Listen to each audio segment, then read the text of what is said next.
not sure you can hear that, but there's a buzz. All the pollinators are busy. And there's just this low-level drone throughout the forest. And amongst the birdsong. I want to talk about meeting people where they are. Have you done any amount of truth research or conspiracy research and have learned to see through the trick of this place and the nature of this reality, then you've proceeded down a very different path from the vast majority of people.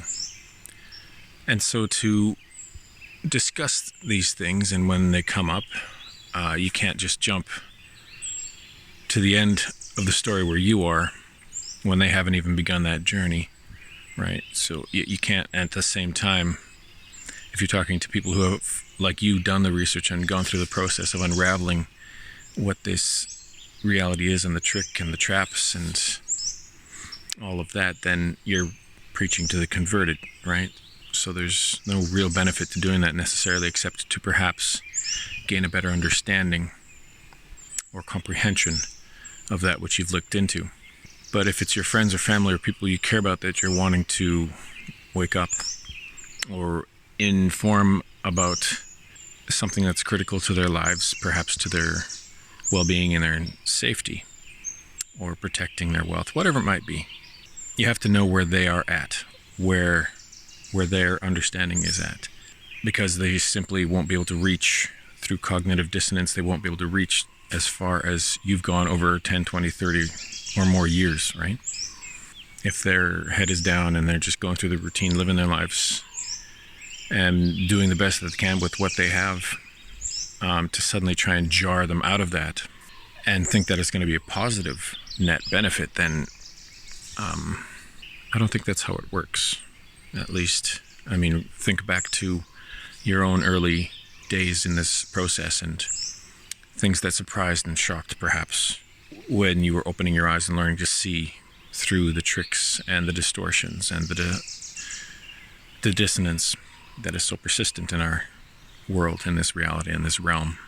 So for someone who's just going through the motions, going along to get along, you can't throw big ideas at them like every institution is completely corrupted from the inside out, that government is organized theft, that, pandemic never happened, that climate change is a complete fraud and a hoax and a murderous one at that. All of these things end up with a lot of people dying or being injured and harmed along the way. And they always have cover stories and ways to smooth over these things and put out ideas and stories and control the narratives in the public consciousness very adeptly, adapting as they go. And this is millennia in the making. This isn't something that just happened in your lifetime, right? So there has to be a certain countenance and respect and patience and presence when approaching someone, if they're keen to even unraveling and opening that Pandora's box. Because for most people that will never be important, priority or high value, because life's already challenging enough as it is. And we know this, even in our own lives, when we know what we know and trying to live amongst the normies, so to speak, and trying to just take care of our basic responsibilities, earn a living, all the rest of it, right? That's tough enough. Now you want to add on to the fact that no real world could behave in such a manner. No real world could have an endless stream of thousands and thousands of conspiracies in every direction you look, in every industry, in every industrial complex. What reality could actually work in such a fashion? So there has to be a certain element of fabrication and manipulation and maneuvering that's just endemic to this realm. And it's this game, this reality game, this scripted nature of where we live. Call it a simulation if you want. It doesn't really matter. All that matters what resonates most inside you. And then if you're going to try and to bring someone else into that story and to wake them up, as it were, you have to understand at first, where are they now? What might be a leap way too far? And do you really even comprehend and understand what you're trying to defend in the first place? And if you're talking about specifics, a topic that somebody brings up, say, Gosh, I don't know. Climate change, for one. You know that it's nonsense. You know that it's cherry-picked information. You know that the establishment is a well-funded green agenda that's clear across the world, has unlimited resources, unlimited access to all the media, to the film industry, to TV shows, to publishing, to science journals, to academia. They have access and funding throughout the entire system with which to maintain this false, fraudulent narrative. And it's in every person's everyday language now. This is how well it's been integrated into our society. So you're going to come across now and present an idea like, well, none of that's true. None of that's based on reality. How do you think that's going to go? Right? So you have to pick your battles, number one. And maybe it's good enough for you to understand it yourself. It's unfortunate perhaps that there's people you love and care about that will never really get it, will never really see these lies for what they are. But at the same time, if you understand and have gone through the process of unraveling and getting through the trick and understanding the nature and the substance of what this reality is, that the essence of you, the essence of them, what is real about them can and will never come to harm. Yes? Regardless of what happens to their avatar, this body, and this functioning vessel that's made of material of this realm, belongs to this realm. But what's inside you, the essence of what you are, what animates you and what persists, can never come to harm. And that's the same for them, right? There are any number of rabbit holes that you can go down in a lifetime. And every one of them, any one of these conspiracies that comes up into your consciousness, you can start picking away at it and it'll unravel a whole web of things, and any one of them can take you 2 to 3 to 5 to 10 years to look into in any sort of comprehensive way. So, are you prepared to commit that much of your life, this one short life, to that kind of study? Better perhaps to look at the works of researchers who have already been specializing in these certain things, and if you can learn to discern properly whether or not you can trust their words, whether or not you can verify some of these things, not simply going to AI or Google and searching up something that somebody has presented. And is this true? Right? Curated information is curated information. And if you're going through the system, through the network, through AI, through Google, you have an extremely limited amount of information that's going to come to you based on anything that could be considered upsetting to the narrative, counter-narrative, or conspiratorial, or deep truth. Right? So consider what you want to learn about, how much time and energy you want to put into it, and what's the point? Because everything, of course, is connected. So anything you unravel, any rabbit hole that you go down, you'll find that, holy shit, there's a whole network of rabbit holes, and every one of them are connected across time and space. So going back hundreds, maybe thousands of years. So are you thinking that you in this one life, you're going to solve and resolve this thing and bring it to light, and that humanity is finally going to see the truth? Really?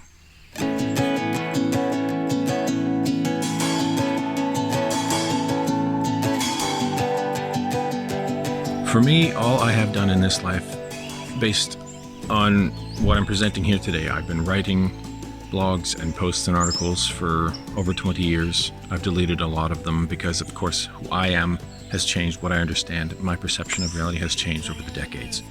And so I restart things occasionally, especially on my blog, which I post things and I just put them out there. There's no place to comment. There's no place to engage in any conversation. They're just ideas based on impulses in the moment, based on a synthesis of knowledge from a whole array of places that I get information from.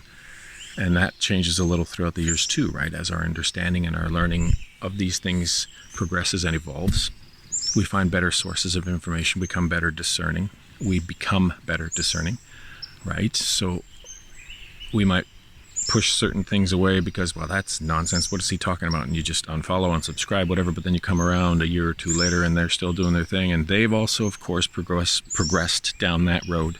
So their understanding is different. And now maybe you align with them again in their message. So for me, all I've done is just posted these things, thrown these ideas out there, revised them as I could to try and make them a little more evergreen so they're not instantly dated when you write them, because there's things, of course, you can write that are relevant for today in this moment, because whatever, it's a trendy topic, it's an issue that's coming up today, that's in the zeitgeist. But 10 years from now, what? That word might not even be used in the general population, or nobody would even be able to relate to that idea. So as we're going along, our language changes, as our comprehension and understanding of these things changes and improves and evolves. So consider how you want to approach these things as you're learning, how you want to. Do you want to just put it in your own journal, save it for yourself? Do you want to broadcast it publicly, say on a Substack or on a blog or on YouTube with videos, whatever it might be? And then just let it go. You don't need to engage with comments or any feedback whatsoever, because number one, most of those are not human. I think better than 90-95% of them are probably bots and algorithms and AI on any of these social media platforms. Unless you specifically know people that you've connected to, odds are they're not a real person. So consider, again, pick your battles, and don't be reactionary to comments and things, because certain words that you say, certain things that you write are going to trigger certain bots and algorithms that spew this nonsense out to keep you engaged on whatever platform it is, for the sake of money, social engineering, narrative control, whatever it might be. So be wise to these things. It's a game, and don't be played. If you can, don't be played by it, right? Ultimately, all of it will serve us in some way. When we find ourselves in an argument with somebody as to the nature of whatever it is, a conspiracy, a truth, some sort of deep understanding that you've come to, or something you want to, quote unquote, enlighten somebody about, ultimately comes back to us, and it will test us on our knowledge of something and our comprehension, and how much we actually get it, and how much we truly grasp what we're even talking about. So in that respect, one of the best ways to learn something is to teach it, right? So some of us are natural teachers, and we want to mentor and put ideas out in order to teach and bring people along this journey, and to, of course, because we love and care and have compassion, we want them to be awake and aware. We want to see less suffering and pain in the world. Wouldn't that be wonderful, right? Because it sucks. And the more you look into these things, it's an awful lot of darkness, right? But we have to understand and appreciate that there couldn't be darkness without the light. And so if we're here, like me, like I believe I am here to amplify the light, that's something that's been a through line through my entire life, ever since I was in my teens. If you're moved to teach, teach. If you want to write, write. Write articles, blogs, books, whatever moves you. But at the same time, whatever moves you forward is important too. And if people are going to come along, it might not be those closest to you. Your family or friends could be the most difficult people to contend with in this regard, but also your best catalysts for the evolution of your process and understanding, and how you unravel, and how much discipline and focus that you have to put into this field, because it's vast. And you can pick any sort of specialty, but that's, of course, like most things, dangerous, because anytime you pigeonhole yourself and put the blinders on, you're missing a whole lot of the periphery, because it's all connected. It's a spectrum of things, right? It's not any one particular idea. It's not any one particular conspiracy. It's a vast network of things, because life is just an interconnected field. Everything is one big information source, right? So don't narrow it too much. And if you want to bring people that you care about along, you have to understand what you're talking about, feel confident in these things, but also be willing to throw things out, because what you attach to and strongly believe can be a crutch and a trap. And there are many layers of traps, many dimensions of these things, and many adversaries out there that will be looking for exactly who you are, where you are, just like they're looking for your friends, family, or whoever it is out there, the masses. They will meet them exactly where they are and know how to weaponize their psychologically and emotionality against them. Or if you're more discerning, you're going to recognize that, there it is again. They're trying to trick me. They're trying to trap me. Or if you know in yourself that you're feeling incredibly confident and strong about something, that could be a red flag. Because we can fall into all manners of honey traps and all manner of things that are trendy and popular, especially in the truther community, because there'll be leaders that come and find a following and have a beautiful platform, have excellent presentations, and seem to know what the hell they're talking about. And a lot of these people will ultimately end up being some of the greatest deceivers because they're paid opposition or controlled opposition, what have you. So just be aware. The most important skills that we can have in this lifetime is honing our skills of discernment, intuition, and awareness, and foster that consciousness that's only ever going to come from inside you. Nothing from outside can awaken that. It's always going to awaken from inside you. And if you want to awaken that in other people, as I've been saying, you have to know where they are at now. What is their understanding? Have a basic conversation without trying to preach, because that will simply turn them away and offend them and insult their sensitivities and sensibilities.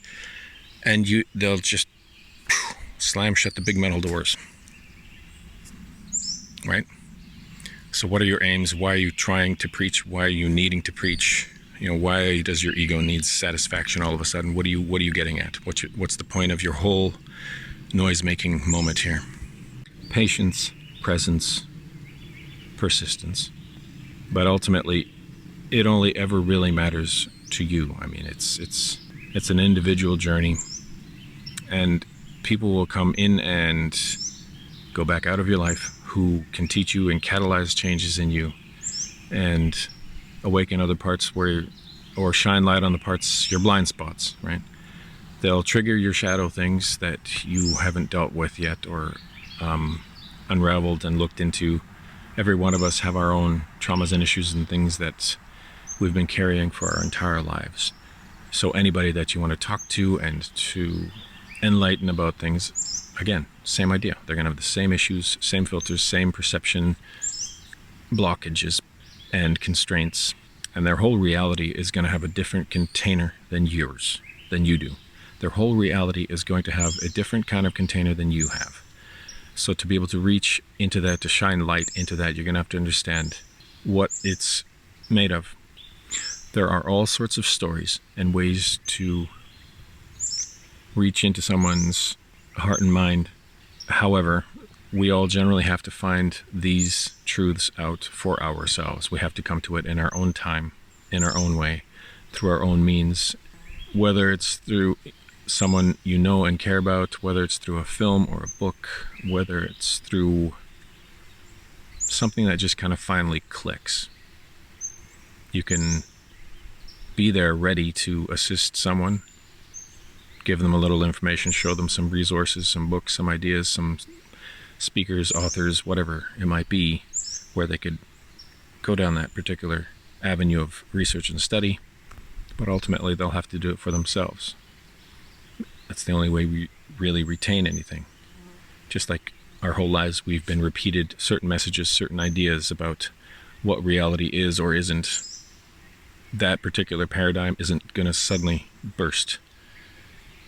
And if it does, there's going to be some repercussions and after effects, right? And there's a healing process to all of that. And everyone's going to have their own version of going through that process. So, understand where they're at, and you'll find out very quickly if you even know what you're talking about, and whether you need to do a little more research and study for yourself before trying to preach to someone who you think is absolutely wrong, stupid, ignorant, what have you. Meet them where they're at. Start from there.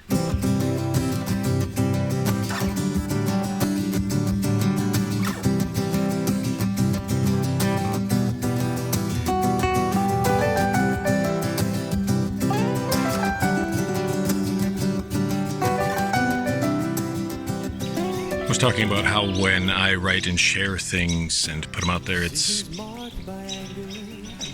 of course, presenting it from where I am at, where my understanding is at, and how, as I'm writing through the years, hundreds and hundreds and hundreds of posts and articles and various things, my process has evolved and changed a little bit, but at the same time, there's no need for any sort of feedback or discussion there, because it's just me presenting my ideas to whomever happens to come across, and wherever they may or may not be able to appreciate and understand or get anything from it. But that's not why I'm writing it, right? I know that I'm never going to have a large audience. I've never had a large audience or following, and it's a very niche sort of market for this particular material, right? Whether it's conspiracy or truth or spiritual things that are kind of fringe technically to the narrative of the mainstream, and challenging things that are trendy and mainstream.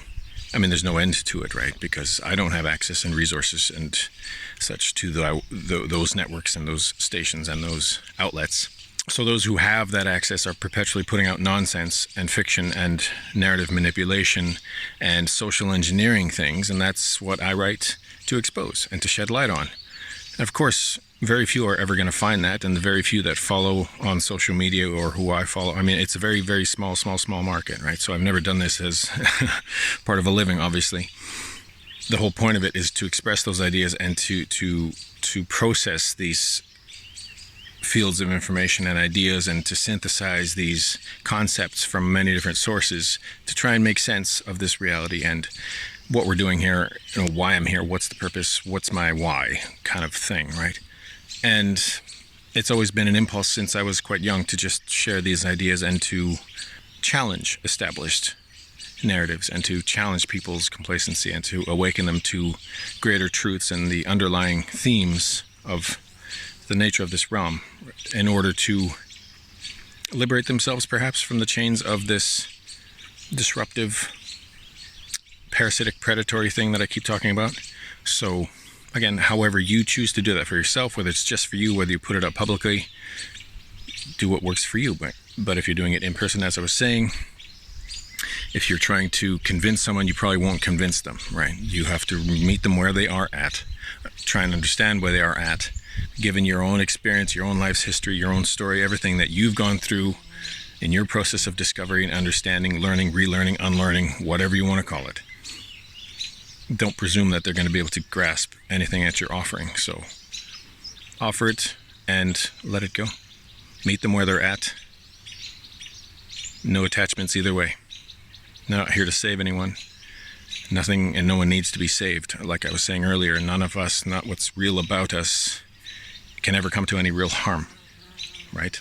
We are eternal, immortal, sovereign creator beings, ultimately. So there's nothing to really and truly worry about. We're not trapped. We're not stuck. We didn't come here out of some deception necessarily. Again, that's a whole other ball of wax. And it ultimately just comes down to you, what is resonant with you, where you're at. And the more you dig down, the more you start to listen to that voice, that truth, your soul, whatever it might be, the more all these other things that are happening around you are just affectations, just ripples and strange nonsense in the field that you can be amused by, entertained, insulted, threatened, terrified by, but ultimately, and of course you can hate them. But what does that serve you? How does that help you? Or is that just hurting you? Hate as much as you want. That's fine. Hate is great. Love is great. Don't get stuck anywhere. Accept and understand and appreciate the nature of this realm. It's all quite temporary. This one lifetime is very short, so don't get too stuck in any one thing, regardless of your circumstance or position, successes or failures. Even meet yourself where you are at. Cool. What's next? Have a good one. Proven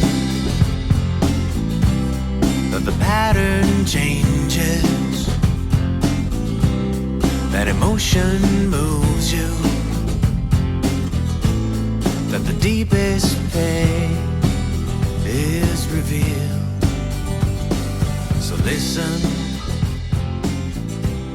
to the uttered phrasing